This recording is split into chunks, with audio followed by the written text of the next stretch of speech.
Thuận. Xin chào mừng quý vị đã đến với chương trình Vợ chồng son. Kính thưa quý vị, chương trình Vợ chồng son hân hạnh nhận được sự tài trợ của nhãn hàng Mass Hair, viên uống mọc tóc và ngăn ngừa rụng tóc.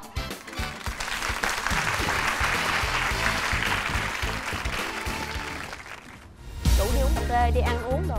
Em dẫn theo một đám bạn của khoảng 7-8 đứa gì đó. Mời quý vị dành một tràng pháo tay đón chào cặp vợ chồng đầu tiên.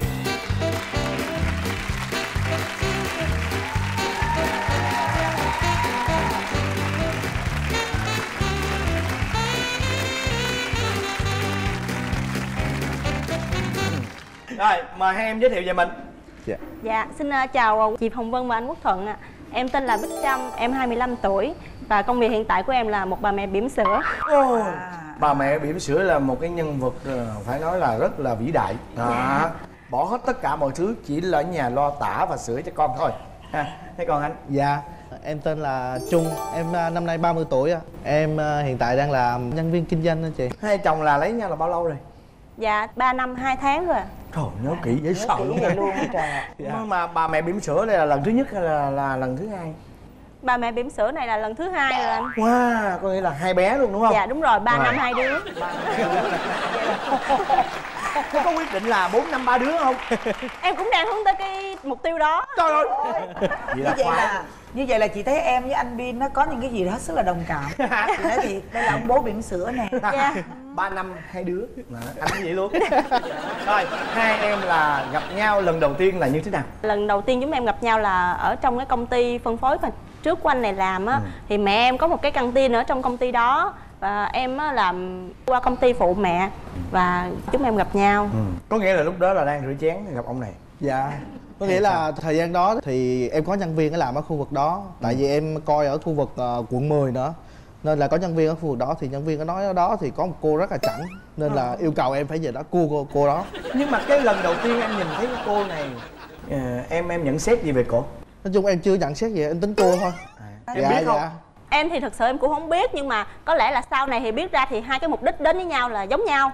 Tại vì em cũng ghét anh cha này. Trời ơi, em ghét kinh khủng luôn. Tại vì á, khu vực đó thì có nhân viên mà những cái nhân viên đó thì là mối quen của cái căng tin của mẹ em. Thì có hai anh đó thì cứ xuống căng tin uống nước mỗi ngày ăn uống căng tin là nói chung là tìm cái lợi nhuận cho gia đình rất là nhiều. Ông này về không biết làm được trò trống gì, vừa về lại đuổi hết hai người đó rồi. Giờ không biết là thấy ghét rồi đó. Thấy ghét rồi đó. Là xong rồi hai người đó mới xuống nói với em cái thằng cha này về là thấy đuổi là thấy ghét rồi, bé Trâm em trả thù cho anh đi. Trời ơi. Ok, em cua trả thù liền chứ, trời ơi thấy ghét quá mà. Rồi đâu. Trời ơi, thì cái tình yêu của họ xuất phát từ cái việc gọi là trả thù. Dạ. Rồi đến bao lâu thì yêu? Khi mà bắt đầu mà nhắn tin qua lại với nhau thì rủ đi uống cà phê, đi ăn uống đồ. Em dẫn theo một đám bạn của khoảng 7-8 đứa gì đó. Ăn mà cho tốn tiền mà ăn ngập ghét. mặt luôn đó. Đó cái dạng vậy đó, ăn cho mình ngập mặt luôn, cho ghét mà, cho bỏ ghét. Ăn mà. bỏ ghét đó chị. Đó, thì cũng khoảng thời gian đó thì em cũng làm mai nhiều người bạn em cho ổng lắm. Dạ. Nhưng mà ổng thì không thích. Sau đó khoảng 1 tháng thì ảnh mới nói là ảnh thích em đó, rồi thôi mình quen nhau đi. Sau đó 1 tháng nữa thì tụi em bắt đầu chính thức yêu nhau. Rồi sau đó bao lâu thì cưới? Khoảng 4 tháng đó là cưới. Phải không? Lâu quá.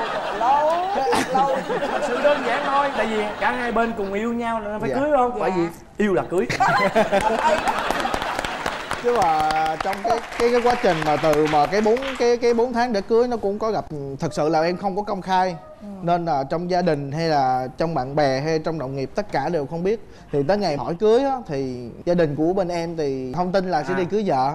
Thì mới yêu. Bướm quá bởi vì mà Dạ đúng rồi anh, cái tình trường của ông này trời ơi dày đặc lắm. Trời ơi tôi biết mà, nó dài có dính tiền luôn. Vô luôn.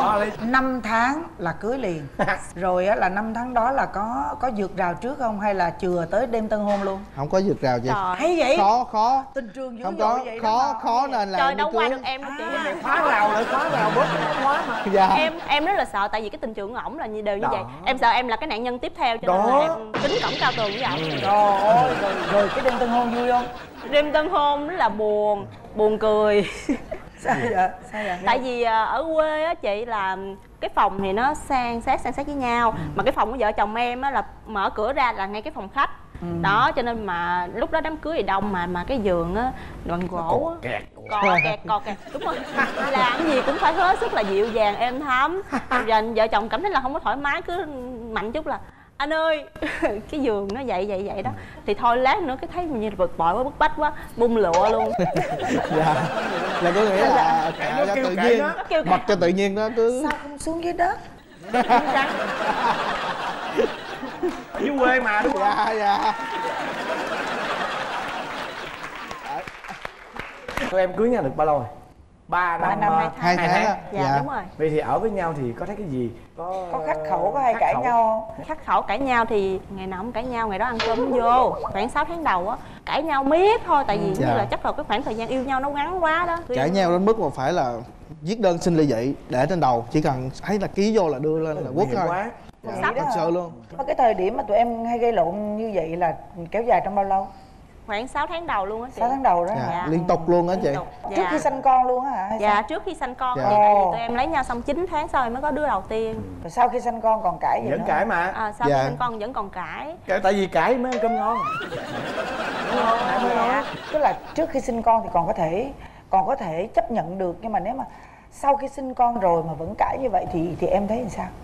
Đỉnh điểm đó là khi mà em sinh bé thứ hai, mẹ chồng ở quê thì vô là nuôi phụ cho mấy ngày. Thì giữa hai mẹ con không có thống nhất với nhau, là tại vì mẹ thì chăm con theo cái cách truyền thống mẹ ở quê, còn em thì nhất em nghe theo bác sĩ, em chăm theo con theo cách hiện đại của em. Thì cho nên là hai mẹ con không có đồng nhất với nhau về cái việc đó, cho nên là có những cái câu mà em nói ra làm ảnh hưởng đến mẹ rất là buồn và mẹ khóc. Thì chồng cũng có về nói lại với em, thì em cũng thấy là mình sai, nhưng mà trong cái khoảng thời gian đó thì tâm lý em không có ổn định, tại sau sinh mà.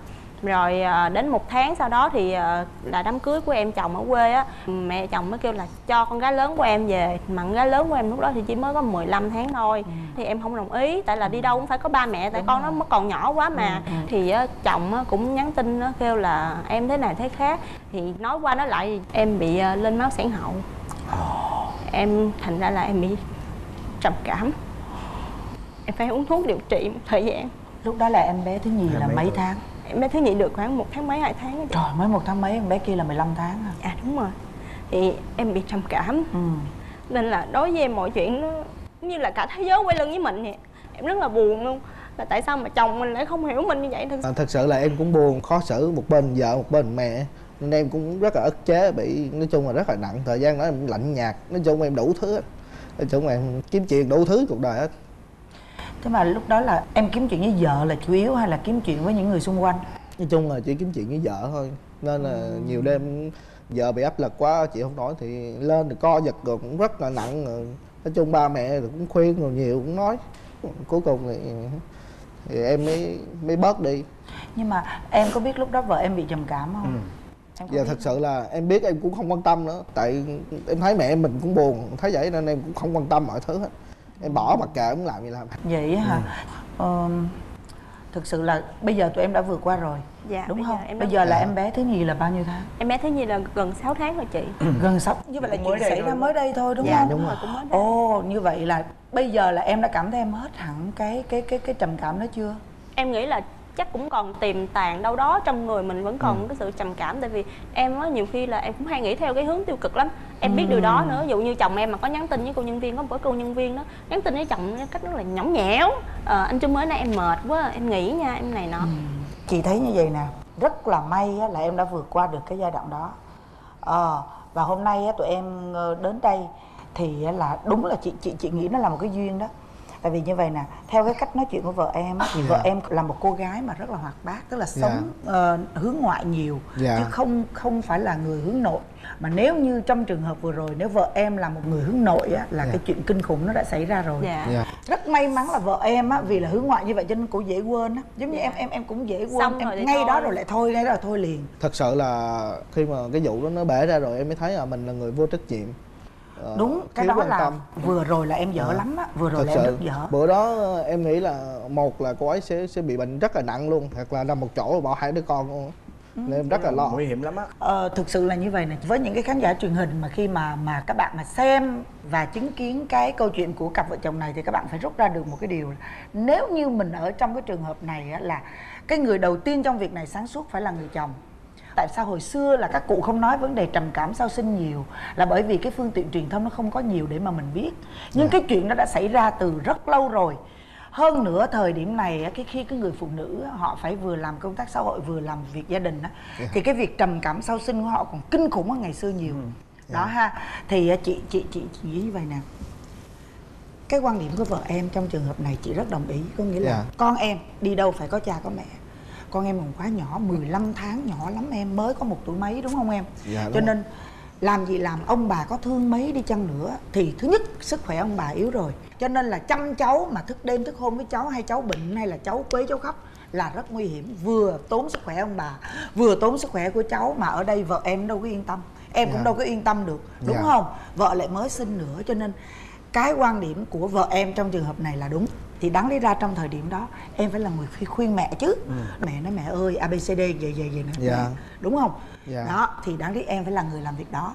Tại vì em thấy vợ em nó hơi bị áp lực 2 đứa con á, em đi làm ra ngoài á, nên ở nhà 2 đứa nó làm cho có thể là nặng hơn, nên là em mới sợ cái điều đó đúng không? Nhưng mà em phải nhớ rằng á, cái mệt sức á nó không kinh khủng bằng cái mệt não. Có nghĩa là chẳng thà vợ em nó cực chút xíu nó chăm, nhưng mà cái đầu của nó thảnh thơi. Chứ không bây giờ vừa chăm đứa này xong nó nghĩ cái đứa nhỏ ở ngoài kia làm sao, rồi đêm ngủ không được, rồi lỡ mà bà điện vô là con ho hay con sốt là còn chết nữa. Đúng không? Nhớ rút kinh nghiệm cái đó.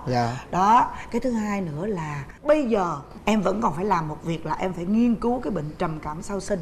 Tại vì chuyện xảy ra là mới đây thôi. Cho nên là hơn ai hết là chị nghĩ rằng em phải sát cánh bên vợ em. Và bây giờ em vẫn phải là người giải thích với mẹ, với ba. Để chi? Để cho bà hiểu được cái chuyện xảy ra vào 4 tháng trước đây. Nó không phải là lỗi của vợ. Nó là những cái gì nó hoàn toàn về mặt sinh lý, về mặt bệnh lý. Chứ không phải là tâm vợ em muốn như vậy. Là em phải làm điều đó. Tuy nhiên thì qua cái số này nếu như mà ba mẹ của em có xem á thì chị cũng xin chia sẻ một chút xíu là nên thông cảm cho cô con dâu của mình. Và thực sự là Vân rất chúc mừng á là gia đình, tức là chúc mừng cô con dâu này đã vượt qua được cái thời điểm khó khăn đó. Chứ thực sự khi nghe Vân hết hồn luôn. Cái áp lực của em lúc đó là quá lớn. Cái đó chị nói nghiêm túc luôn. Tại vì ít ra khi em bị cái khác thì bên cạnh còn chồng. Nhưng mà ngay chồng em cũng đã nói là thời điểm đó ảnh cũng thông cảm được với em luôn. Thì mà em đã tự vượt qua được, mà con thì lại còn quá nhỏ như vậy cả 2 đứa. Thì thực sự là em rất là bản lĩnh ha. Em cố gắng em giữ cái bản lĩnh đó để làm chỗ dựa cho 2 đứa con của mình, đúng không? Và chị chắc chắn là sau cái chương trình này chồng em sẽ hiểu được vấn đề và chồng em sẽ sát cánh bên em ha. Và cũng nhân cơ hội này thì em có muốn nói lời gì với ba mẹ chồng không? Con cũng muốn nói với mẹ là trong lòng con cũng thương mẹ như là mẹ ruột của con, chứ bao giờ con nghĩ mẹ là mẹ chồng. Nhưng mà vì con là một người không có khéo nói, lại hai mẹ con ở xa nhau như vậy thì cũng không có thời gian mà ngồi gọi nói chuyện với nhau nhiều. Chứ thật sự con không có muốn làm những cái gì cho mẹ buồn đâu. Con cũng biết là mẹ buồn con rất là nhiều. Con cũng qua chương trình này con cũng muốn gửi lời đến xin lỗi mẹ, mong mẹ hiểu cho con mà đừng có giận con.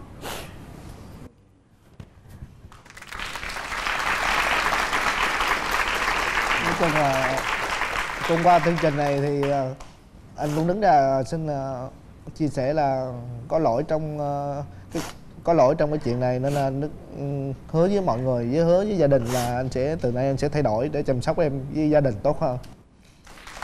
Dạ đứng lên ôm chồng với con, chồng hứa rồi đó. Mua mấy 2 chai rượu ra, 2 chị em ngồi uống chơi. Thì 2 người uống thì vợ em mới uống xong cũng hơi giống như ngà. Mời quý vị dành một tràng pháo tay để cùng gặp gỡ cặp vợ chồng thứ hai.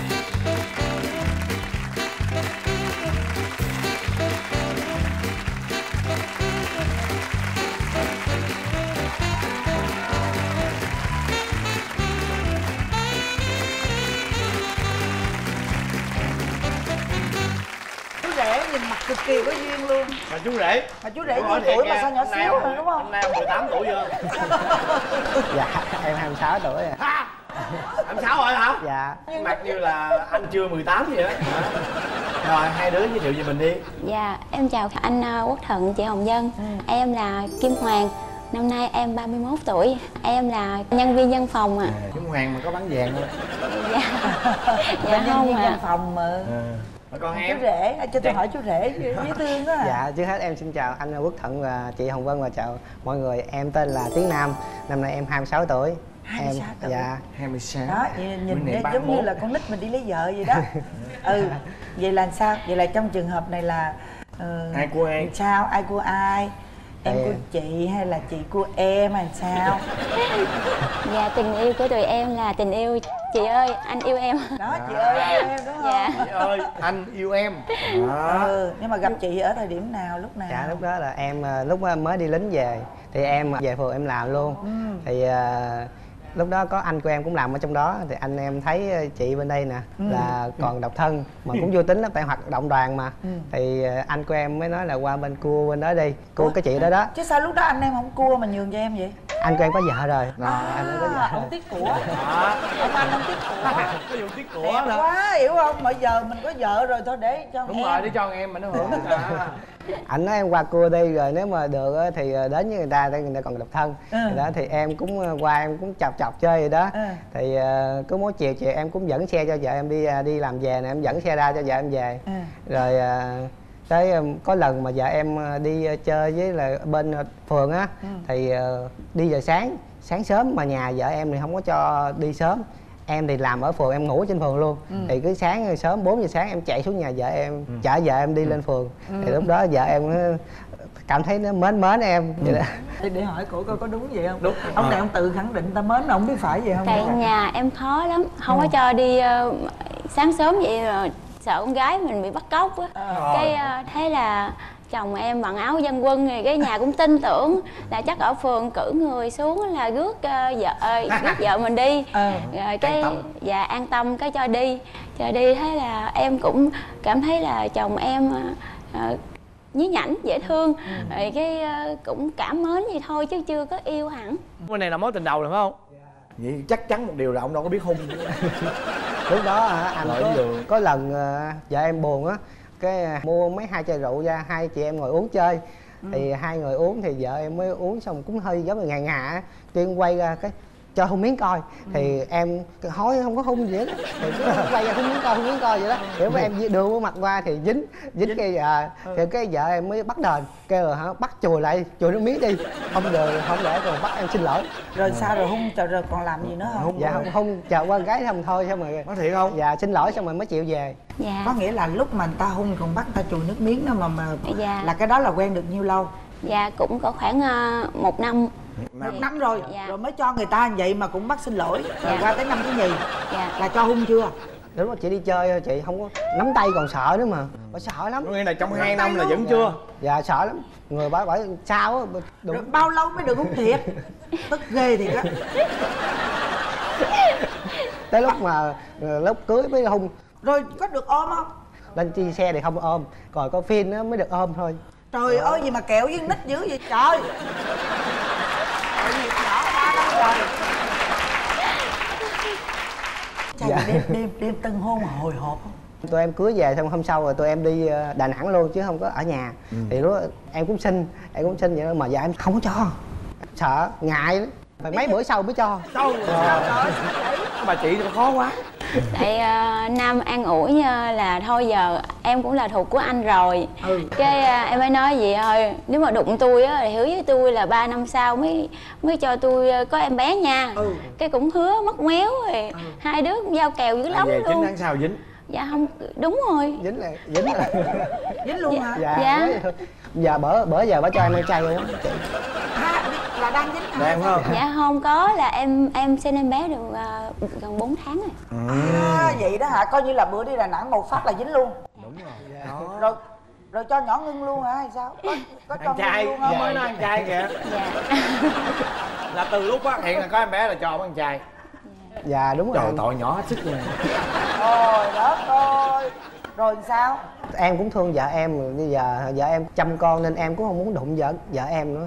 Vậy là em cũng chạy xe nhiều lúc em cũng mệt nữa. Em Nhiều khi em không đụng bởi vì bà mới bị stress. Đúng không? Không phải đâu, tại vì Nam tôn trọng em thôi. Vậy hả? Em nghe trên mạng nói là tại vợ em sinh mổ là phải kiêng tới 6 tháng hoặc tới 1 năm nữa. Em sợ vợ em cái vết mổ đau nên em không dám đụng luôn. 1 năm mấy lấy nhau vậy đếm số lần thôi hả trời? Không, đừng không. Mấy lần nói tôi Trời ơi mấy nó lần. không được hết bàn tay nữa. mấy lần nói tôi nghe coi. 30 ngày mà giận hết 1 tuần 2 tuần rồi là còn mấy lần? 4 lần hả? Hay 5 lần? Bởi vì tôi thấy thằng nhỏ này bởi vì cái mặt nó uất ức thì sao đâu. Rồi nhưng mà cái bản thân em á, em có cam em tâm cũng thương vợ nên em cũng không làm cho vợ buồn thôi rồi chấp nhưng nhận. mà trong lúc vợ có bầu em có phá rào cản lần nào không? Dạ không, em sợ lắm. Tại em kêu là nghe sợ trúng con nên em cũng không dám luôn. Trời ơi.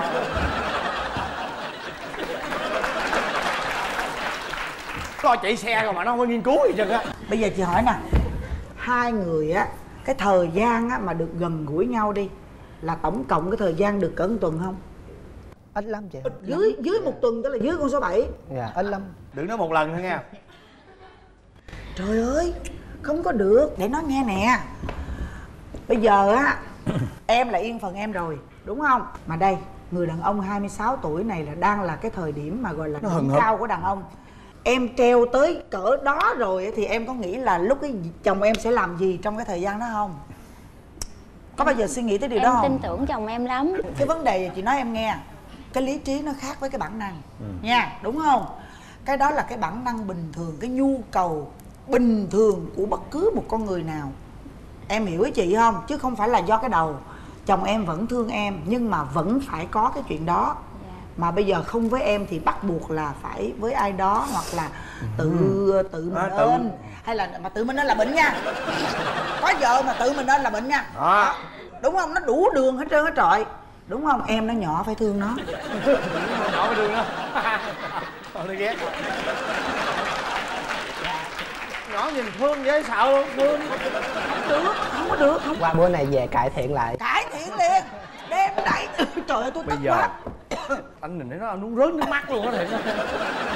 Đây là cải thiện liền cho tôi. Cải thiện liền đi em. Trời đất ơi. Với lại nói nghe, cái vấn đề mà cấm cản mà sau khi mổ mà 6 tháng đó là nó hơi nhiều. Anh biết nè, anh rất rành, anh 2 đứa con nè. Hả thiệt. Cái vấn anh đề bị bể kế hoạch là vậy đó. Dạ. Yên tâm. Không có sao chứ nữa. Không, bây giờ vậy nè. Có nhiều cách phòng tránh lắm mà, đơn giản mà đâu có gì đâu bé. Chị. Đúng không? Biết mà đúng không?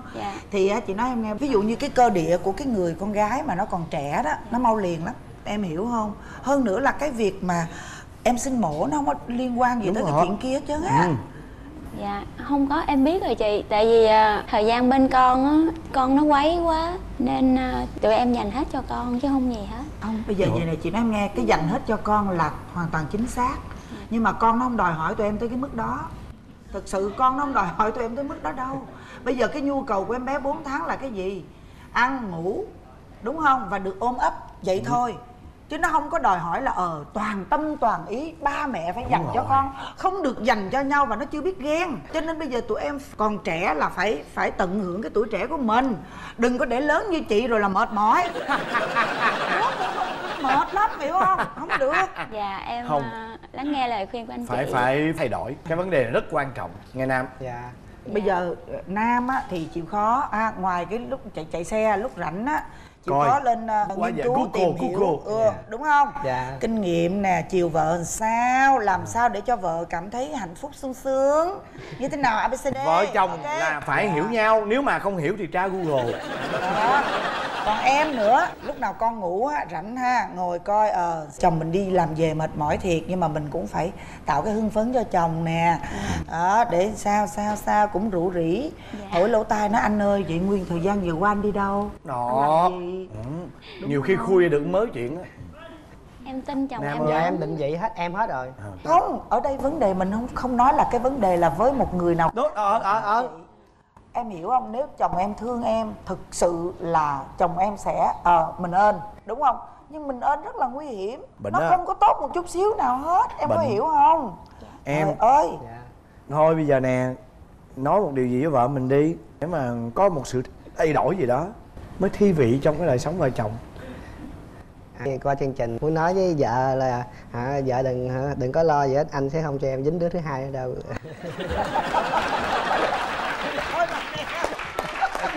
Làm ơn nè. Né, khoan có đứa thứ hai cho tôi. Bây giờ tận hưởng cái thời gian này đi đã, không có được đứa. Trời ơi, hãy nói gì nè. Em ơi, chúng ta phải thay đổi đi cho cuộc sống nó vui vẻ, cuộc sống nó ấm áp và cuộc sống thi vị hơn. Em ơi, anh hứa với em, anh không để đứa thứ hai đâu em ơi. Giờ em sợ có thứ hai đi. Không có sợ. Bây giờ đứng lên hai vợ chồng nhau đi. Bây giờ chị nói nè, em á thì cứ ngại tôn trọng vợ quá, thành ra là ngại, cứ để muốn để vợ chủ động đó, hiểu không? Rồi còn vợ á thì cũng mắc cỡ ngại, rồi không lẽ bây giờ nói chồng chủ động thì không được. Nhưng mà chị nói nè, cuộc sống hai vợ chồng không nên giấu giếm nhau tất cả những cái nhu cầu về bản năng, hiểu không? Đừng giấu ai đó, đừng giấu chồng, hoặc giấu ai đừng giấu vợ, hiểu không đó? Em ơi, anh chịu hết nổi rồi, anh muốn như vậy, anh cần như vậy là tấp vô đó. Nhiều khi á vợ nó hơi chống cự chút xíu, kệ nó đi, hiểu không? Tới cho tôi, hiểu không? Đó mà nhột. Rồi, nói đi, tôi không nhìn đâu. Mọi người đừng ai nhìn nghe, để tivi khán giả ta nhìn được rồi. Chương trình anh hứa anh muốn em là hả cởi mở với anh một chút xíu, có gì thì cứ nói với anh nghe, rồi anh cũng vậy, tụi mình hả còn lâu dài nữa. Không biết ôm vợ một cái, ôm đi mạnh mẽ lên. Đó phải là người đàn ông mạnh mẽ, hiểu chưa? Muốn gì nói đó nghe. Rồi chúc cho hai em đêm nay sẽ là một cái đêm mà một cái đêm mà lửa phừng phừng cháy bỏng sau mấy trăm ngày bị treo niêu. Rồi chúc hai đứa luôn luôn có nụ cười nở trên môi và mãi mãi hạnh phúc như ngày hôm nay.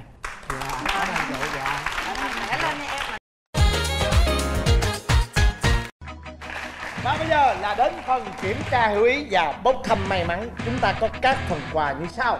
Trước tiên đó chính là 1 năm sử dụng sản phẩm dầu nành cao cấp của công ty dầu thực vật Tường An. Dầu nành đầu tiên tại Việt Nam từ năm 1992 được chiết xuất từ 100% đậu nành nguyên chất tự nhiên, cho các món ăn thơm ngon, tinh tế, yêu thương gửi trọn. Và món quà thứ hai đó chính là 1 năm sử dụng sản phẩm thương hiệu Tài Tài với đặc trưng của vị béo, vị bùi từ những hạt đậu phộng hòa quyện với vị cay của snack phô mai và vị hòa lan muối, thơm giòn cùng nhiều hương vị độc đáo như đậu phộng sấy cà phê, đậu phộng sấy cốt dừa, chắc diêu cho từng vị ngon thơm giòn từng hạt. Đậu phộng Tài Tài giàu dinh dưỡng, tràn sức sống. Và món quà thứ ba đó chính là một suất chụp hình kỷ niệm cho cả gia đình trị giá 6 triệu đồng, áp dụng tại các hệ thống thương hiệu cao cấp áo cưới Allen. Áo cưới Allen cho hạnh phúc vẹn tròn. Và món quà thứ tư đó chính là một món quà rất thân quen của chúng ta, đó chính là một miếng cước đuôi nồi kèm theo một cặp vé xem kịch tại sân khấu của người đẹp Hồng Vân. Và bây giờ là phần kiểm tra hiểu ý. Các bạn đâu lưng lại và nghe kỹ câu hỏi nha. Vợ của bạn sợ con gì nhất? Vợ của Nam sợ con gì nhất? Hỏi ra. Em hèn con dán.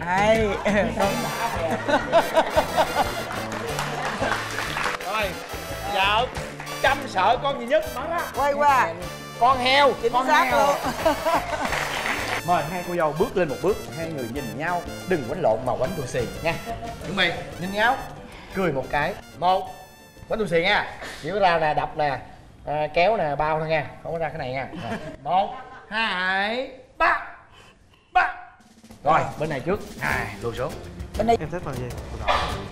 Nam và vợ Nam chọn màu gì? Chị nè. Màu xanh. Trời ơi, rồi em tôi màu rồi đi, mình bước lên.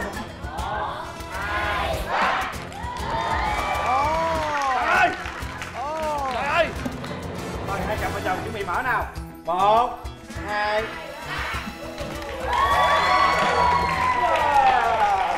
Chúc mừng cặp vợ chồng của Nam đã may mắn nhận được một suất chụp hình kỷ niệm dành cho cả gia đình trị giá 6 triệu đồng tại áo cưới Allen. Và chúc mừng cặp vợ chồng của Trung và Trâm đã may mắn nhận được 1 năm sử dụng sản phẩm dầu nành cao cấp của công ty dầu thực vật Tường An. Khán giả chúng ta sẽ có một phần thưởng đến từ chương trình, đó chính là 1 năm sử dụng sản phẩm thương hiệu Tài Tài đậu phộng rất thơm ngon. Nhưng mà chúng ta phải trả lời được câu hỏi của chị Vân đưa ra. Và câu hỏi đó như sau. Cặp vợ chồng thứ hai đi hưởng tuần trăng mật ở đâu? A. Phú Quốc, B. Nha Trang và C là Đà Nẵng. Câu thứ hai, có bao nhiêu người trả lời đúng giống như bạn? Thời lượng dành cho chương trình Vợ Chồng Son đến đây tạm thời khép lại. Chương trình Vợ Chồng Son hân hạnh nhận được sự tài trợ của nhãn hàng Mass Hair, viên uống mọc tóc và ngăn ngừa rụng tóc. Và chúng ta sẽ gặp lại nhau vào lúc 22 giờ trên kênh HTV7 vào tối Chủ nhật hàng tuần với chương trình Vợ Chồng Son.